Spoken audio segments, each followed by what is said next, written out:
Hi folks, thanks for watching my monologue. As you may have heard, there's been a recent run on guns and ammunition. I just wanted to let you know that Guns Etc. is in a 10,200 square foot building which holds a lot of guns. So Guns Etc. is open and has a lot of product. Or you can go to gunsetc.com, that's gunsetc.com. And if you like my monologue, please subscribe to our channel using 960 The Patriot. Happy Friday, happy May 1st. I was honored to have an op-ed published in the Phoenix Business Journal this week with Hugh Hallman. I'll give it to you shortly, but before I do, a few of us were discussing the question of early state estimates and realities. There's no one good place to go, so I did some research. Kind of interesting.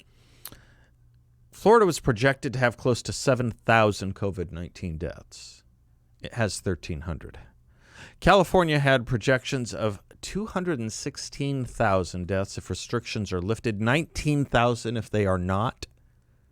They now have just over 2,000. In Texas, 153,000 deaths with lifted restrictions, 6,000 with restrictions. They have 816. In Virginia, 47,000 predicted without restrictions, 14,000 with. They now have 581. I hope you found that or find that of interest. We can do that with any state. Okay, perhaps that's not a bad intro to what Hugh Hallman and I wrote in the Phoenix Business Journal. In discussing the role of laboratories, let me try that again, we're not British. In discussing the role of laboratories and COVID-19 testing, we have forgotten one fundamental element of our governance: the state laboratories of our democracy and their role. James Madison teaches us that our government is partly federal and partly national. Forgetting this has confused too many of our elected officials. Early on, many governors hoped the president would declare emergencies and shut down social and economic activity. Having the president act would relieve them of their Federalist responsibilities to decide whether to impose hardships on their residents. The president refused to make those decisions and properly left them to the states and their local governments. Facing the decisions and stuck in that dilemma to close or not to close, many state and local leaders blamed the president for failing to act or not act soon enough. Recently, President Trump erred when he declared he would decide when state governments would lift restrictions on movement. His legal mistake was to ignore that ours is a republic based on a federalist system. States retain significant authority, especially when it comes to traditional police powers. His political mistake was in seeking to grab the authority from the many state governors and local officials demanding the power to decide our fate. The president has since corrected his error and now is promulgating only guidelines for states. The power to decide when to reopen now squarely and rightly is on governors' shoulders, and now they are starting to squirm. As of April 29th, the CDC tallied more than 57,500 U.S. deaths from COVID-19 on a base of just over 1 million confirmed cases. A case fatality rate of nearly 6% that is alarming, but not accurate. The actual spread of the coronavirus is much broader than the number of confirmed cases. The case count doesn't include those with mild symptoms and are told to remain home so they are never tested or counted among confirmed cases, for example.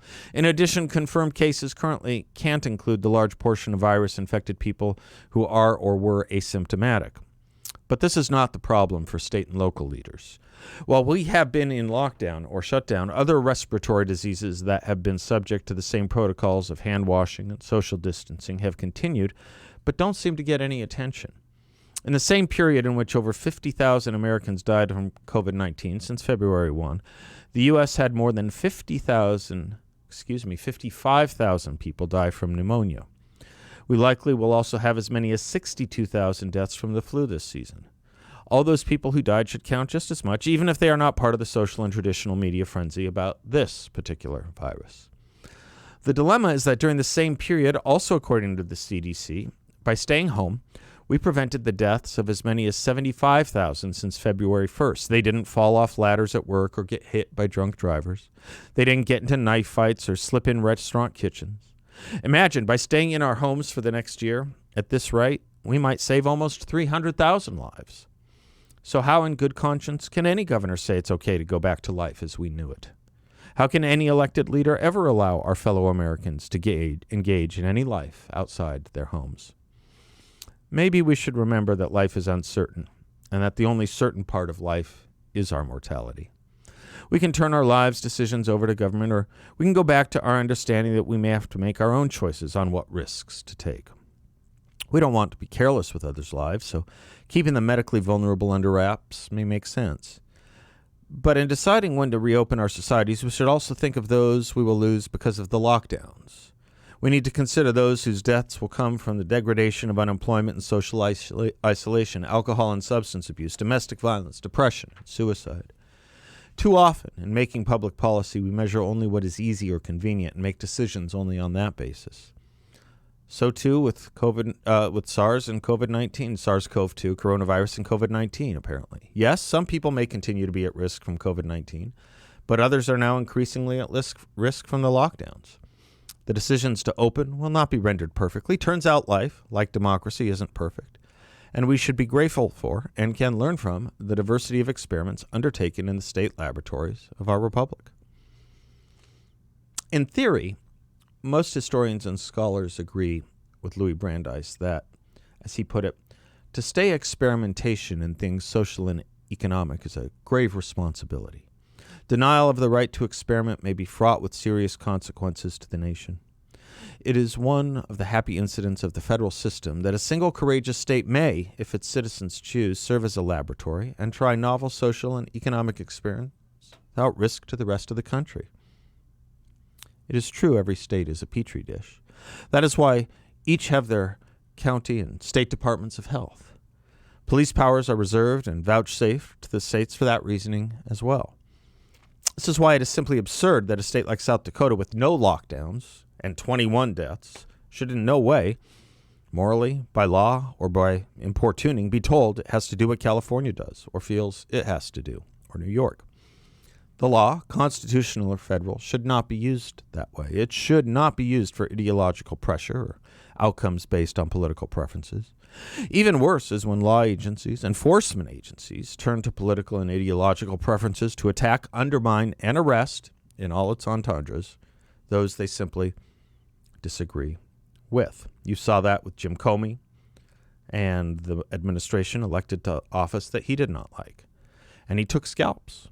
General Michael Flynn was one of the first.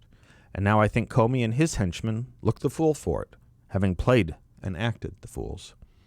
See, it's still true. Here, the people rule. And that notion, whether it's a democracy we're speaking of or a Republican form of government, which is a kind of democracy, is always resisted by the administrative state and so-called self-anointed experts. You simply cannot believe in self-government when experts who are no more or less equal than their fellow citizens appoint and anoint themselves as better than others, better than the rest of us. Us. Important word that. Subject and object pronouns like us and we are how this country was founded, after all. We hold these truths to be self-evident. We, the people, in order to form a more perfect union. I'll close with James Madison in the 39th Federalist. He wrote, "It is evident that no other form than Republican would be reconcilable with the genius of the people of America, with the fundamental principles of the Revolution, or with the honorable determination which animates every votary of freedom to rest all our political experiments on the capacity of mankind for self-government." The capacity of mankind for self-government. The whole point of this, folks, this experiment that our founders launched, was based not on this overworn and tired phrase ruined by the left about a republic if you can keep it. Who the heck, after all, do they think has been trying to keep it? And who the heck, after all, has been telling us to disregard and put in the dustbin of history those dead old white males that said that kind of stuff? The whole point, as Madison puts it in the first Federalist, was, and I close with this quote from him, "the safety and welfare of the parts of which our country is composed." Safety and welfare. It's up to us. They gave it to us. I'm Seth Leibson. We'll be right back.